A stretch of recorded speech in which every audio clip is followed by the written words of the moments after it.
Ye Chen, apa yang kau gumamkan? Oh, benar, 3 pria tadi. Wei Ying masih terguncang, bagaimanapun juga, ini adalah pertama kalinya dia melihat orang mati dengan begitu jelas. Ye Chen menepuk bahu Wei Ying, ayo pergi. Kau tahu status istimewaku. Aku bertindak untuk membela diri. Wei Ying percaya pada Ye Chen, dia tidak akan membunuh orang secara sembarangan. Keduanya meninggalkan rumah keluarga Lin, memanggil taksi, dan langsung menuju apartemen para guru.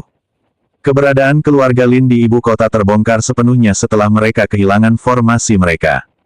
Tak lama kemudian, seorang tunawisma yang keluar dari taman secara tidak sengaja menemukan keluarga Lin yang tiba-tiba muncul.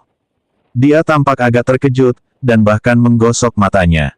Darah yang berceceran di tanah tidak terlalu mengejutkannya. Dia berjalan menuju gerbang keluarga Lin yang rusak, tetapi sebelum sampai di sana, dia berhenti dan mendongak, menatap lekat-lekat kelapa-kelapa mengerikan yang masih berlumuran darah yang tergantung di sana. Dia sangat ketakutan sehingga dia duduk di tanah lalu berlari menuju kantor polisi terdekat. 10 menit kemudian, kediaman keluarga Lin benar-benar dikepung. Lei Shuwei dan Bai Li Xiong tiba satu persatu. Bai Li Xiong melirik deretan kepala itu, matanya tertuju dengan penuh perhatian. Dia tahu persis siapa pelakunya, dia tidak perlu memikirkannya sama sekali. Satu-satunya orang yang berani menghancurkan keluarga Lin, terutama saat ini, bisa jadi orang lain. Kamu Chen. Dia tahu Ye Chen akan sangat marah, tetapi dia tidak pernah menyangka bahwa kemarahan ini akan membuatnya menghancurkan seluruh keluarga. Jika keluarga Lin, sebagai keluarga terkemuka, sampai musnah, situasi di dunia seni bela diri Tiongkok akan benar-benar kacau. Hal ini bahkan bisa menimbulkan kepanikan, dan diperkirakan bahwa banyak sekali pihak dan departemen akan melaporkan Ye Chen. Biayanya terlalu tinggi. Jenderal, 3 jenazah lagi telah ditemukan, tetapi identitas dan asal-usul mereka belum dapat dipastikan. Bawa aku. Selusin detik kemudian, Bai Li Xiong tiba di halaman keluarga Lin. Seorang prajurit dari Kam Darah Besi mengangkat kain putih itu dan meliriknya. Asal-usulnya tidak diketahui. Namun ketika ia melihat jubah Taois yang dikenakan oleh kelompok orang ini dan simbol-simbol di dada mereka, matanya tiba-tiba menyipit. Ketiga orang ini sebenarnya adalah murid Fang Zhenyai. Brengsek, sial, apakah Ye Chen benar-benar akan berperang dengan para penjaga Tiongkok? Ada apa dengannya? Kali ini, dia tidak hanya menghadapi sebuah keluarga, tetapi sebuah entitas yang melampaui sistem Tiongkok. Telapak tangan Bai Li Xiong berkeringat. Setelah berpikir beberapa detik, dia menghela napas panjang, menyadari bahwa Ye Chen telah benar-benar mengacaukan situasi. Dia mengambil telepon dan menghubungi sebuah kantor di Zongnanhai. Nomor 1, sesuatu yang mengerikan telah terjadi. Keluarga Lin telah dimusnahkan oleh Ye Chen. Apa yang kau katakan? Apakah sumber informasi ini sudah terkonfirmasi? Sebuah suara terkejut terdengar dari ujung telepon. Aku yakin, aku ada di sana. Selain itu, ketiga murid Fang Zhenyai dibunuh oleh Ye Chen. Ada jeda 10 detik penuh di ujung telepon sebelum suara itu berkata, kemari segera. Adakan rapat darurat. Bocah itu, apa dia benar-benar berpikir dia bisa membiarkan ini begitu saja setelah mengungkap kejeniusan Tiongkok? Daerah administratif khusus Hong Kong, terletak di Tiongkok Selatan, sebelah timur muara Sungai Pearl. Di sebelah barat Xinjiang terdapat sebuah gunung bernama Gunung Jiangdao, yang merupakan salah satu gunung suci di Tiongkok. Pada saat ini, di Gunung Jiangdao, di sebuah aula kuno dan hikmat, seorang lelaki tua yang duduk bersila tiba-tiba membuka matanya. Karena pada saat itu, 3 lempengan giok di depannya hancur berkeping-keping. Liontin giok ini adalah liontin giok penyelamat hidup. Ketiga lempengan giok itu masing-masing bertuliskan nama Fang Yuanji, Fang Yuanfeng, dan Fang Yuanhai. Begitu hancur, itu berarti ketiga orang ini sudah mati, jiwa dan roh mereka musnah. Tidak ada cara untuk menyelamatkan mereka. Pria tua itu tiba-tiba berdiri, matanya merah padam. Amarah yang tak terlihat menyapu seluruh tubuhnya. Semua barang antik berharga yang dipajang di sekitar situ hancur berkeping-keping. Bahkan tanah pun dipenuhi retakan yang mengerikan. Bagaimana mungkin ini terjadi? Ketiga muridku telah mati. Ye Chen, dasar binatang kecil, berani-beraninya kau menyentuh anak buahku. Aku akan membunuhmu. Teriakan histeris Fang Zhenyai menggema di seluruh aula. Ketiga tokoh kunci ini mahir dalam formasi, jika mereka bergabung, para ahli Tiongkok biasa tidak akan mampu menahan mereka. Fang Zhenye meninju sebuah batu kuno di dalam ruangan, dan batu itu langsung hancur berkeping-keping. Dia mencoba menekan amarahnya, tetapi menyadari bahwa dia tidak mampu melakukannya. Tidak seorang pun pernah berani melawan Fang Zhenye, dan tidak seorang pun pernah berani menyentuh rakyatnya. Dia tidak bisa menahan diri lagi, jadi dia mengambil sebuah mesin dari lemari dan menekan beberapa angka di mesin itu. Seketika itu, 18 wajah lanjut usia muncul di layar. Fang Tua, mengapa kau mengaktifkan alat darurat ini selarut malam ini? Fang Tua, kau tampak tidak sehat. Serangkaian suara bercanda dan menggoda terdengar, tetapi ekspresi Fang Zhenye semakin muram. Setelah lama terdiam, Fang Zhenye berbicara, mulailah konferensi pengadilan penjaga. Hari ini saya akan mengadili satu orang, bernama Ye Chen. Berasal dari Jiangcheng, Tiongkok, anak muda ini mengabaikan hukum Tiongkok, membantai banyak keluarga dengan cara yang kejam. Saya mengirim 3 murid untuk mencoba menghentikannya, tetapi mereka semua dibunuh olehnya. Anak muda ini tidak boleh dibiarkan hidup. Keheningan menyelimuti ruangan setelah mendengar kata-kata dingin itu. Beberapa detik kemudian, seseorang mengangguk dengan marah. Beberapa orang berdiri di pihak Fang Zhenye tanpa ragu-ragu. Dasar binatang kecil itu, berani-beraninya dia begitu lancang. Dia pantas mati. Aku setuju.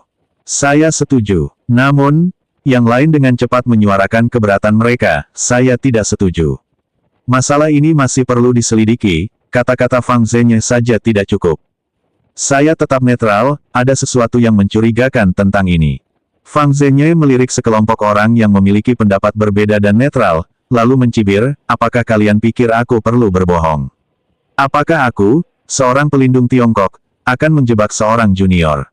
Seorang lelaki tua mengelus janggutnya dan berkata terus terang, Fang Zhenye, ada terlalu banyak hal mencurigakan dalam masalah ini. Pertama, mengapa anak ini membantai keluarga lain tanpa alasan? Semuanya harus berdasarkan akal sehat. Kedua, mengapa ketiga muridmu mencoba menghentikan anak ini? Ketiga, kau mengadakan sidang pengadilan hanya untuk seorang anak. Bukankah itu sudah terlalu jauh? Kau bisa saja meminta pemerintah Tiongkok untuk campur tangan, tetapi kau tidak melakukannya. Fang Zhenye menatap tajam pria tua di layar yang sedang mengajukan keberatan, dan meraung, kalau begitu, semuanya datang ke Hong Kong dalam 3 hari, dan kita akan melakukan pemungutan suara untuk memutuskan. Tatapan matanya memancarkan niat membunuh yang mengerikan. Apapun yang terjadi, dia akan membuat Ye Chen membayar harga yang mahal. Universitas Normal Beijing, ruang kelas dan apartemen. Ye Chen menuangkan segelas air untuk Wei Ying dan bertanya, bagaimana perasaanmu saat menggunakan pedang es tadi? Wei Ying menggelengkan kepalanya, aku juga tidak tahu. Ini perasaan yang sangat samar. Dia menggaruk kepalanya, tampak agak kesal. Apa yang harus saya lakukan? Saya merasa ada yang salah dengan saya. Aku selalu merasa seperti ada suara dan seseorang yang mengendalikan diriku.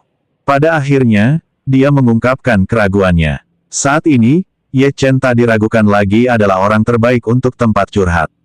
Ye Chen mengerutkan kening. Tebakannya benar, batu jiwa bumi yang mendalam tidak lagi mampu menekan tubuh dingin darah iblis di dalam tubuh Wei Ying. Ini adalah kekuatan garis keturunanmu, atau bisa dikatakan ini adalah versi lain dari dirimu sendiri. Itulah satu-satunya penjelasan yang bisa diberikan Ye Chen. Diriku yang lain, bagaimana jika suatu hari aku dikendalikan oleh makhluk ini? Akankah dia melahapku? Akankah aku mati? Wei Ying mengajukan serangkaian pertanyaan. Ada beberapa hal yang tidak dia mengerti, tetapi itu tidak berarti dia bodoh. Inilah mengapa aku memintamu untuk mengolah rantai. Kau masih bisa mengendalikan tubuh haus darah sampai batas tertentu sekarang, tetapi di masa depan, ia akan menjadi semakin kuat. Ia mewakili sisi ekstrim dirimu, dan kau bahkan mungkin menjadi iblis haus darah. Satu-satunya hal yang dapat kau lakukan adalah mengolah rantai. Semakin kuat dirimu, semakin kuat kesadaran dan jiwamu. Setelah mendengar kata-kata Ye Chen, Wei Ying mengerutkan kening dan wajahnya pucat pasi. Dia tidak ingin dikendalikan. Satu-satunya solusi adalah memperbaiki rantai tersebut. Aku pasti akan memperbaiki rantai itu dengan benar. Setelah mengatakan itu, Wei Ying berdiri dan menuju ke apartemennya. Namun tak lama kemudian ia berbalik, menjulurkan lidah, dan berkata dengan malu-malu, "Ye Chen, aku sedikit takut sendirian. Bolehkah aku tinggal di sini sedikit lebih lama, sebentar saja?" Ye Chen menatap Wei Ying dan mengangguk. Wei Ying tersenyum setelah menerima jawaban Ye Chen, lalu duduk di salah satu sisi tempat tidur dan mulai memperbaiki rantai tersebut. Udara di sekitarnya terasa sangat dingin, bahkan dalam radius 1 meter.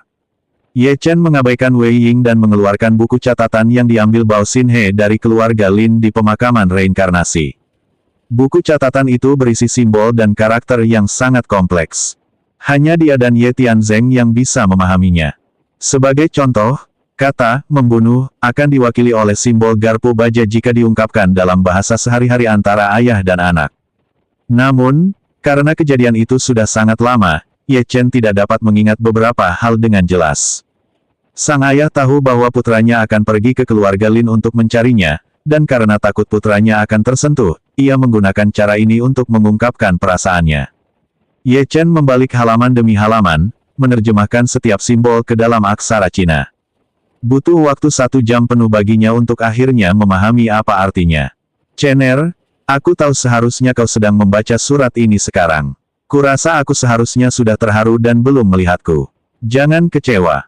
Aku sangat senang kau sekarang memiliki kemampuan ini. Meskipun aku terjebak, aku tidak dalam bahaya, jadi jangan khawatir. Sekarang kau adalah pilar keluarga, kau harus melindungi ibumu. Ibumu adalah wanita yang baik hati, dia telah banyak menderita bersamaku selama bertahun-tahun. Tapi sekarang, aku percaya pada Chener, kamu pasti bisa melakukannya. Selama aku pergi, kuharap kau akan menjaga ibumu dengan baik. ... Aku benar-benar harus berterima kasih kepada keluarga Lin. Tanpa mereka, aku tidak akan pernah bisa tenang dan memikirkan hal-hal ini. Pertama, saat ini aku aman. Setidaknya, tampaknya sangat sulit bagi orang biasa untuk membunuhku. Seolah-olah ada kekuatan di dalam diriku yang melindungiku dalam kegelapan. Selama periode ini, saya menemukan bahwa keluarga Lin membawa saya pergi, tampaknya untuk sesuatu atau beberapa informasi yang ditinggalkan oleh kakekmu. Aku sudah banyak memikirkannya. Aku sudah mengumpulkan semua pengalamanku dan menemukan banyak hal mencurigakan tentang keluarga Ye di Jiangcheng. Dia mengatur semuanya untukmu dengan sangat teliti, bahkan sampai ke titik yang agak mistis. Apakah kamu ingat batu yang dia berikan padamu di hari ulang tahunmu? Itu adalah sesuatu yang kakek bersikeras kuberikan padamu. Jika Anda punya waktu dan ingin menelusuri latar belakang keluarga Anda bisa pergi ke Hong Kong dan Gunung Kunlun. Selain itu, kakek Anda memiliki hubungan dekat dengan seseorang sebelum meninggal. Saya tidak tahu nama orang itu, tetapi dia memiliki tato simbol di lehernya, yang ada di halaman terakhir. Ye Chen mengerutkan kening, membuka halaman terakhir, dan benar saja, ada sebuah gambar di sana. Ini adalah tulisan Sanskerta kuno. Meskipun ayah saya menggambarnya dengan miring, tulisan ini masih cukup terbaca. Ye Chen merasa segalanya menjadi semakin rumit. Kakeknya pernah membawanya ke Hong Kong dan Gunung Kunlun. Jika dia tidak salah, dia pasti pernah mengunjungi Gunung Kunlun ketika masih sangat muda. Lalu ada Hong Kong. Dia tidak percaya seorang pria tua akan mengajak anak di bawah usia 3 tahun berlibur ke Hong Kong. Pasti ada rahasia mengejutkan di sini.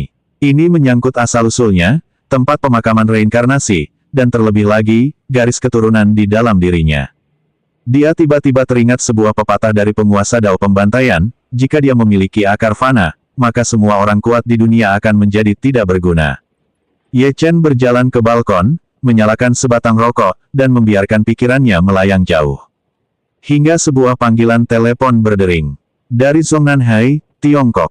Ye Chen mengangkat telepon. "Ye Chen, kamu pasti tahu kenapa aku meneleponmu sekarang, kan?" Sebuah suara tua terdengar dari ujung telepon. "Itu nomor 1. Kata-katanya tulus dan sepenuh hati. Ye Chen sedikit menyipitkan matanya, "Maaf, saya benar-benar tidak tahu." Pria tua itu terkejut, lalu berkata dengan serius, "Ye Chen, sudah berkali-kali kukatakan padamu, jangan hancurkan keluarga Lin, selalu sisakan jalan keluar untuk setiap masalah. Namun kali ini, kau tidak hanya menghancurkan keluarga Lin, tetapi juga menerobos formasi mereka. Jika tidak ditemukan sejak dini, China mungkin sudah panik sejak lama. Sudahkah Anda mempertimbangkan hal-hal ini?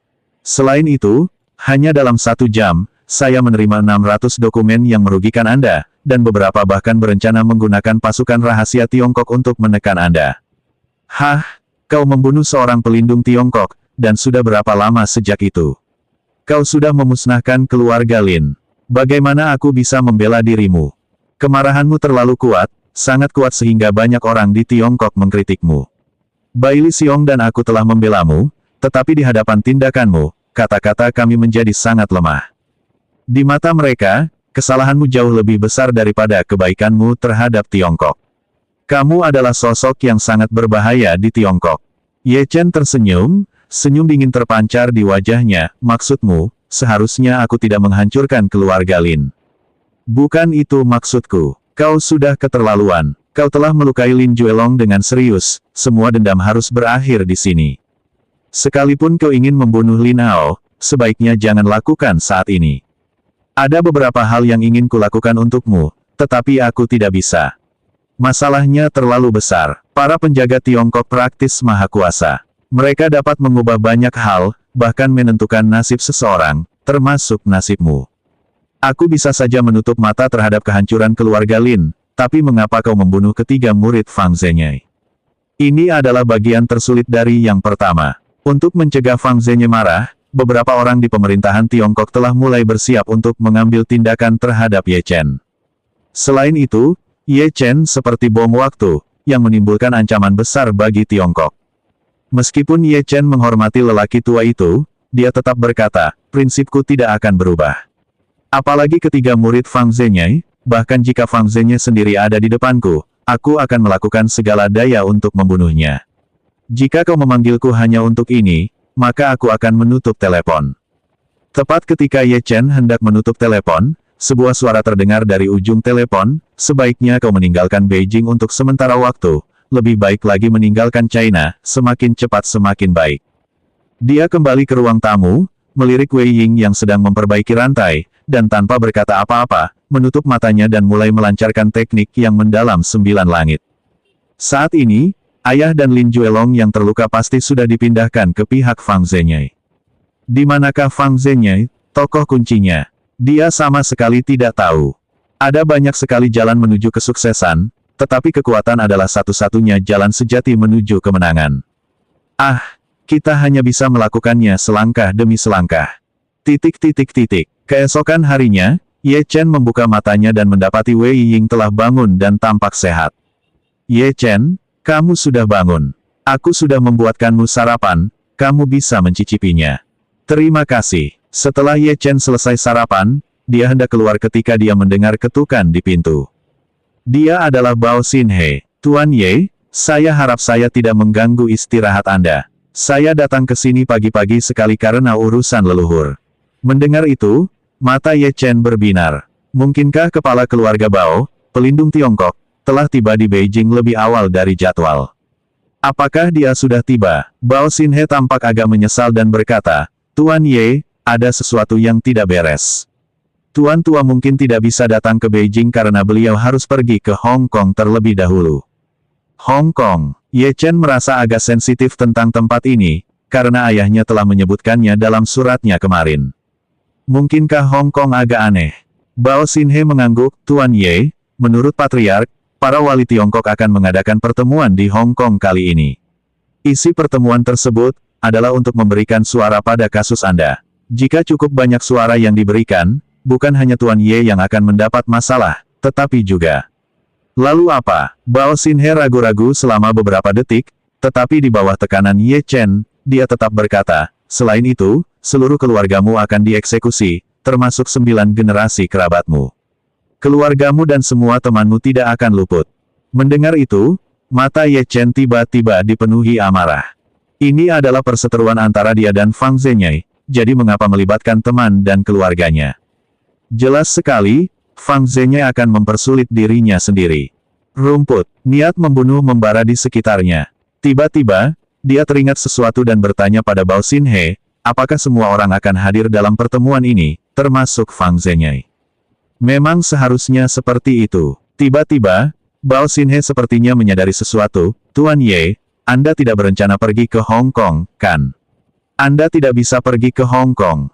Pergi ke sana sama saja dengan membuang hidup Anda. Bibir Ye Chen melengkung membentuk senyum dingin, aku tidak sabar menunggu Fang Zhenye datang kepadaku. Karena itu, lebih baik aku pergi ke Hong Kong untuk menemuinya. Lagi pula, aku punya urusan yang sangat penting yang harus kuselesaikan di Hong Kong.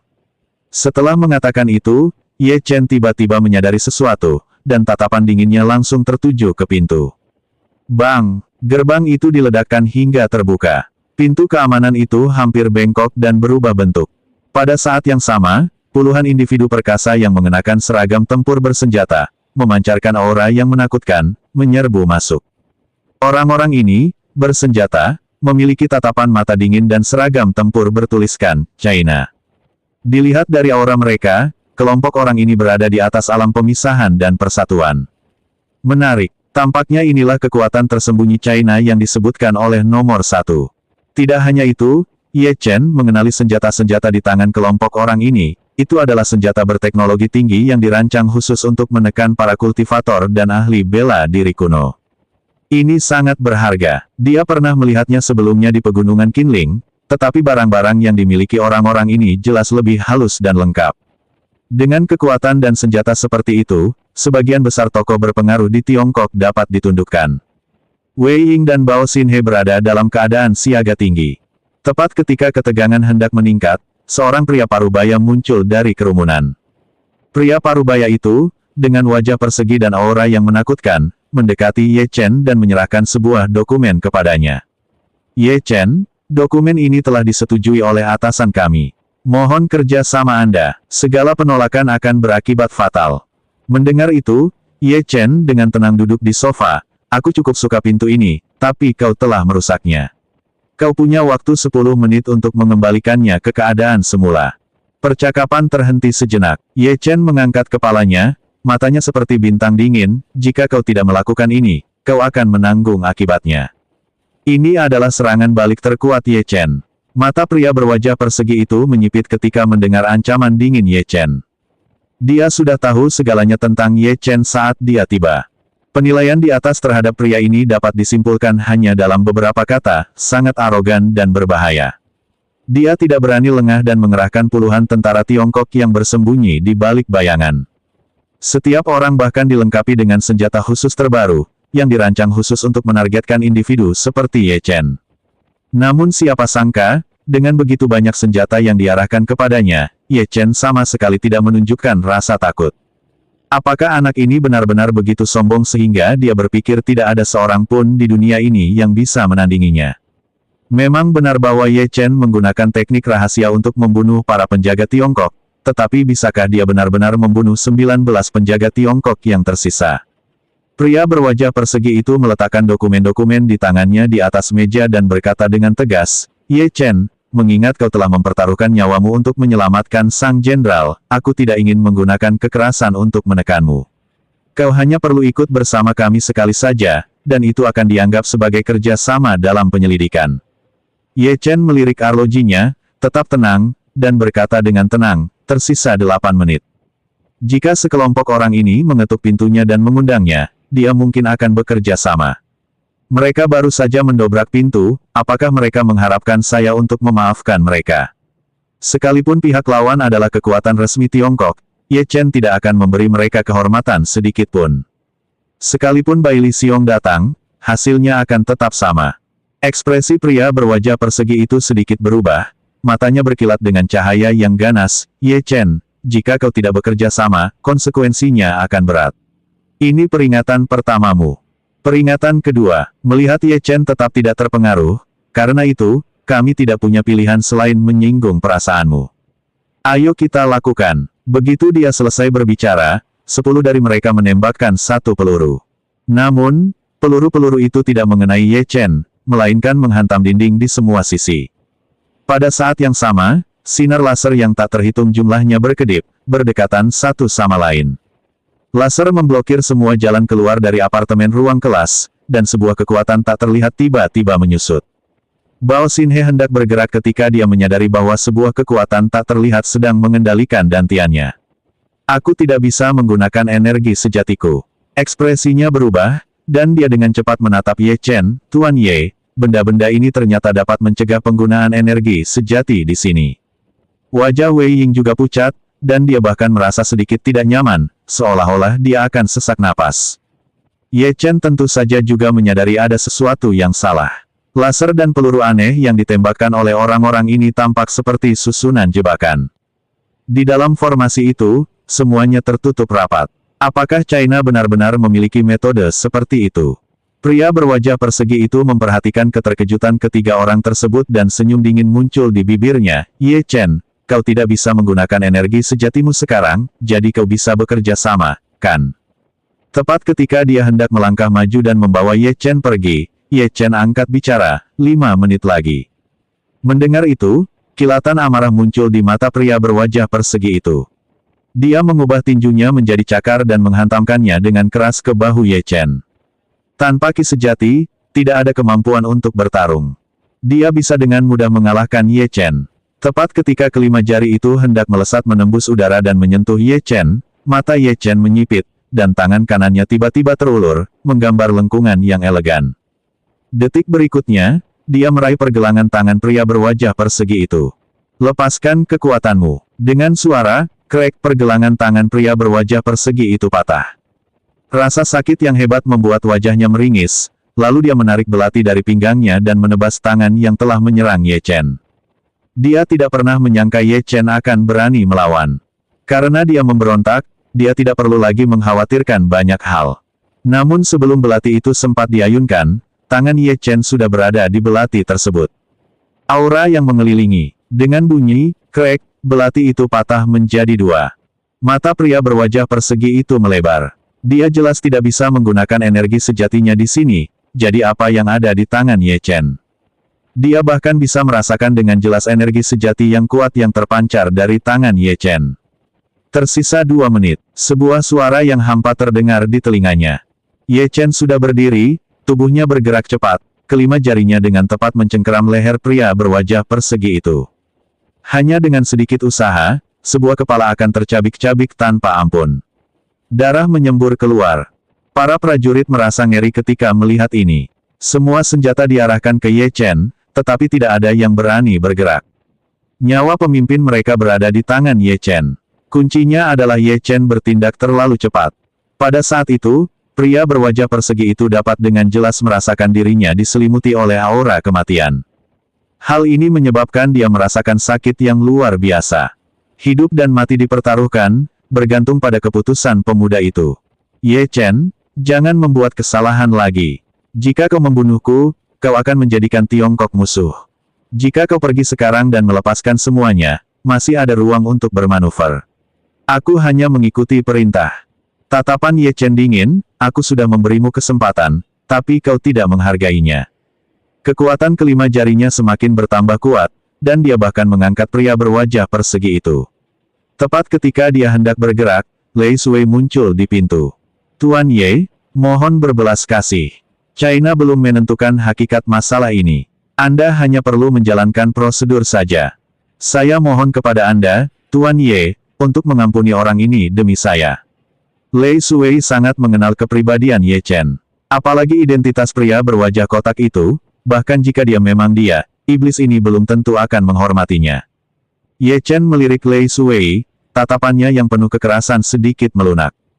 Detik berikutnya, dia melemparkan pria yang sedang dipegangnya ke tanah. Pihak lainnya membanting pintu keamanan yang bengkok di lantai dengan keras. Bang! Pintu pengaman itu terbuka sedikit dan hancur berkeping-keping. Hentakan yang kuat itu menyebabkan pria berwajah persegi itu memuntahkan seteguk darah, wajahnya berubah pucat pasi. Kamu Chen, kamu. Pria berwajah persegi itu menegakkan tubuhnya, hendak mengatakan sesuatu, tetapi ketika melihat sepasang mata yang sangat dingin, ia menelan kata-katanya dan mendengus dingin. Lei Sui, membawa Ye Chen pergi bukanlah keputusan sepihak, itu adalah keputusan yang dibuat oleh seluruh pihak berwenang. Kau yang putuskan apa yang harus dilakukan. Lei Sui mengangguk, berjalan menghampiri Ye Chen, dan berkata dengan hormat, Tuan Ye, karena insiden antara keluarga Lin dan penjaga Tiongkok kemarin, keadaan di Zongnanhai menjadi kacau. Hampir semua orang memusuhi Anda. Meskipun Anda berhasil mengakali Jenderal Baili, itu masih belum cukup. Masalahnya terlalu besar. Kali ini, Orang-orang itu berencana mengundang Anda untuk mencari tahu apa yang sebenarnya terjadi. Meskipun saya tidak mengetahui detail masalahnya, hal itu seharusnya tidak menimbulkan kerugian bagi Tuan Ye. Saya harap Tuan Ye bisa pergi, jika tidak, akan sulit bagi beliau dan Jenderal. Ye Chen ragu sejenak, lalu akhirnya mengangguk, silakan duluan. Dia tidak melakukannya karena menghormati Bai Li Xiong, tetapi karena penasaran bagaimana orang-orang ini akan memperlakukannya. Ye Chen melangkah beberapa langkah keluar, lalu tiba-tiba berhenti, seolah teringat sesuatu. Kuharap pintu ini akan kembali normal saat aku kembali. Jika tidak, kau akan menanggung akibatnya.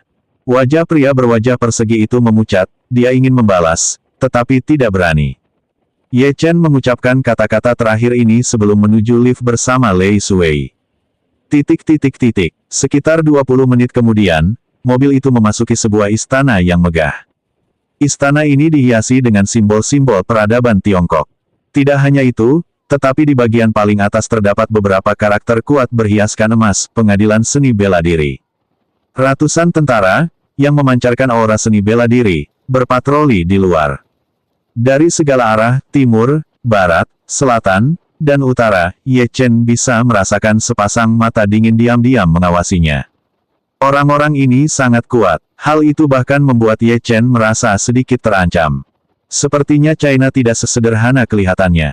Ye Chen bergumam, itu masuk akal. Jika Tiongkok tidak memiliki kekuatan tersembunyi seperti itu, bukankah mereka yang memiliki kemampuan bela diri yang sangat kuat akan mampu melakukan apapun yang mereka inginkan? Lei Suwei menuntun Ye Chen ke sebuah pintu besar. Tuan Ye, ada beberapa tokoh penting di dalam. Apapun yang terjadi, mohon berhati-hati. Jika terjadi hal lain, kami benar-benar tidak akan mampu mengatasinya. Aku tahu apa yang kulakukan, kata Ye Chen. Pintu terbuka, dan Ye Chen serta Lei Suwei masuk ke dalam. Di dalamnya terdapat aula besar yang dapat menampung 1000 orang, dan saat itu aula tersebut penuh sesak. Ye Chen melihat banyak wajah yang familiar, termasuk Ying Qing dan banyak prajurit dari Dragon Soul. Mereka berdiri tegak dan memberi hormat militer ketika melihat Ye Chen. Pengajar, Ye Chen mengangguk dan berjalan menuju panggung utama. Lei Suwei tidak mengikuti, tetapi diam-diam duduk di kursi kosong di sebelah Ying Qing. Di sepanjang tangga yang panjang itu, Ye Chen bisa merasakan tatapan dingin yang tak terhitung jumlahnya mengarah padanya. Seluruh auditorium bahkan agak berisik. Hinaan, ejekan, dan kritik menghujani dirinya. Bahkan Lei Suwei, yang berdiri di belakang, tampak sedikit aneh. Awalnya dia mengira itu hanya masalah meminta Ye Chen untuk menyelidiki, tetapi sekarang tampaknya masalahnya tidak sesederhana itu. Ye Chen tiba di tengah panggung. Ada 10 orang yang duduk di atasnya. Di tengah-tengah ada Bai Li Xiong, yang duduk di paling kanan. Selain mereka berdua, dia belum pernah melihat 8 orang lainnya. Namun, dia bisa merasakan sedikit permusuhan di mata 8 orang lainnya. Sambil menghela napas panjang, dia menatap Ye Chen dan berbisik, seharusnya kau tidak datang, kau benar-benar seharusnya tidak datang. Tepat saat itu, seorang pria tua berambut abu-abu, mengenakan setelan Zhongshan, berdiri dan berkata dengan dingin, Ye Chen, kau benar-benar berani datang ke sini. Bagus. Saya bertanya kepada Anda, dalam pertempuran kemarin di arena bela diri, Anda menyebabkan ratusan korban jiwa, apakah Anda mengakuinya? Kata-kata lelaki tua berambut putih itu dipenuhi amarah dan kesombongan. Ye Chen mengerutkan kening, mencari kursi, dan duduk. Dia mendongak ke arah lelaki tua itu dan berkata dengan tenang, aku tidak mengakuinya. Dan apakah kau tahu apa yang terjadi? Siapa yang memulainya? Apakah kau buta? Kata-kata ini langsung memicu perdebatan sengit di antara kerumunan. Orang yang mengajukan pertanyaan itu adalah Pang Yong, Ketua Federasi Keluarga Seni Bela Diri Tiongkok. Sikap Pang Yong mencerminkan kepentingan banyak keluarga seni bela diri di Tiongkok. Pang Yong sangat marah, wajahnya memerah, dasar bocah, lupakan itu dulu, tapi kemarin kaulah yang memusnahkan seluruh keluarga Lin. Dan penjaga Tiongkok itu, kaulah yang membunuhnya. Tahukah kau betapa pentingnya para penjaga Tiongkok bagi Tiongkok? Ye Chen menyalakan sebatang rokok, berdiri, dan mencibir, melanggar aturan Biro Seni Bela Diri dan ikut campur dalam pertarungan di arena seni bela diri. Jika semua penjaga Tiongkok seperti ini, aku, Ye Chen, akan membunuh mereka semua. Apakah kau puas dengan jawabanku? Mendesis. Kerumunan di bawah terkejut. Ini adalah pertama kalinya dalam sejarah Tiongkok seseorang berani menentang para penjaga Tiongkok seperti ini. Apakah Ye Chen sudah gila? Selain itu, beberapa orang di atas panggung adalah boneka dari para penjaga Tiongkok. Awalnya, kami ingin menyelidiki pendapat orang yang terlibat, tetapi sekarang orang yang disebut-sebut terlibat ini seperti bom, menyulut api. Apa gunanya menyelidiki ini? Wajah Pang Yong memucat pasi, dan dia sangat marah. Ye Chen, kau mengandalkan kekuatan bela dirimu untuk dengan mudah menghancurkan keluargamu, bertindak tanpa hukum dan bahkan mengabaikan identitasmu sebagai pelindung Tiongkok. Kau merupakan ancaman keamanan yang besar bagi Tiongkok. Ye Chen mencibir dan memandang Pang Yong, berpikir bahwa pendapat Pang Yong tidak ada gunanya. Saat itu, Bai Li Xiong angkat bicara, saya tidak setuju dengan pendapat Kamerat Pang Yong. Pertama, berdasarkan seluruh rangkaian peristiwa, Ye Chen selalu berada di posisi defensif. Mengenai keluarga Lin, insiden arena bela diri, dan bahkan penjaga Tiongkok, Ye Chen terlibat secara pasif dalam pembunuhan tersebut. Kedua, Ye Chen telah memberikan kontribusi yang sangat besar bagi Tiongkok. Dia adalah instruktur utama Jiwa Naga, seorang jenderal besar di Tiongkok, dan dia menyelamatkan urat naga Qinling. Insiden ini memengaruhi ratusan juta orang, jasanya jauh lebih besar daripada kekurangannya. Tepat saat itu, seorang pria parubaya yang juga mengenakan seragam militer angkat bicara, Ye Chen memang telah memberikan kontribusi kepada Tiongkok, tetapi sebagai instruktur utama Tiongkok dan bahkan seorang jenderal, tindakannya saat ini sama saja dengan mencoreng nama baik Tiongkok.